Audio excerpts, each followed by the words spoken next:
అనంటే కేవలం super 6 super 7 హామీలను ప్రజలు ఎందుకు నువ్వు ఇవ్వడం లేదని నిలదీస్తారు అనే ఒకే ఒక్క కారణం చేత బొంకిందే బొంకు బొంకుల బాబు అని చంద్రబాబు నాయుడుని ఎందుకు అనకూడదు?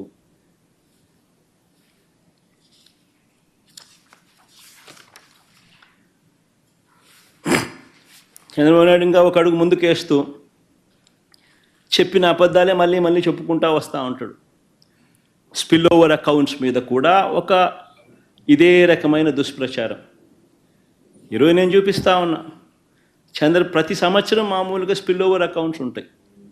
ప్రతి సంవత్సరం, ఈ సంవత్సరం నుంచి కాస్త కూస్తూ నెక్స్ట్ ఇయర్కి మళ్ళీ స్పిల్ ఓవర్ అనేది ప్రతి బడ్జెట్ నుంచి ఇంకొక బడ్జెట్కు స్పిల్ ఓవర్ అనేది సర్వసాధారణంగా స్పిల్ ఓవర్ బిల్స్ అనేది ఉంటాయి. చంద్రబాబు నాయుడు గారు 2019లో దిగిపోతూ తాను స్పిల్ ఓవర్గా తాను బకాయిలు పెట్టిన బిల్సు మాకు ఇచ్చిపోయిన బిల్సు, ఆ బిల్సు మేము కట్టిన బిల్సు ఎంత అని చూస్తే 42,183 కోట్ల రూపాయలు మేము కట్టాం.